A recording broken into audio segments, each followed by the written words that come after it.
Dreamscape presents Marvel's Spider-Man and Iron Man, Doomsday, Sabotage, by Pierce Askegren and Danny Fingeroth. Narrated by James Patrick Cronin.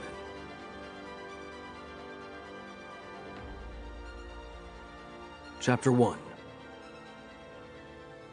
The invitation said, proper dress required, which meant a tuxedo, and that meant trouble, because Peter Parker didn't own one.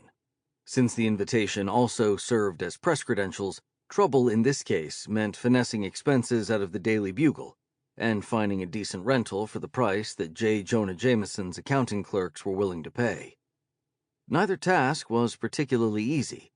The Bugle's publisher instructed his accountants to treat each penny as their own, and apparently most of them had formed their impressions of reasonable costs sometime during the 1950s.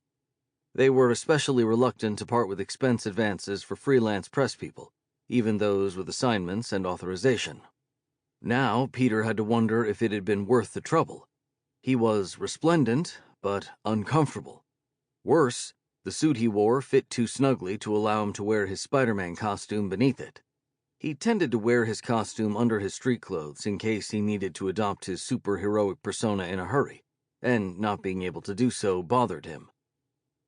Having a good time, Peter?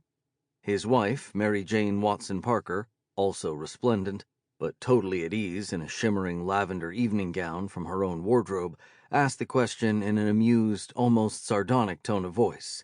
He had come to know that tone all too well. Is it that obvious?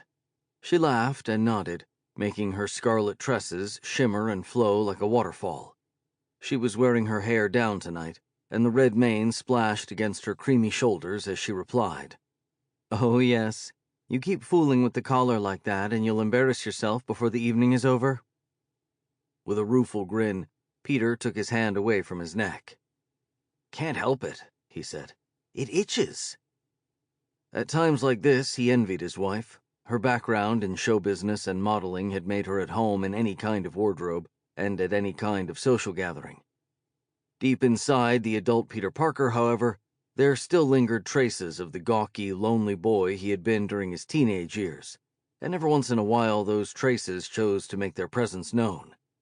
He hated gatherings like this, and had been delighted when MJ decided to tag along.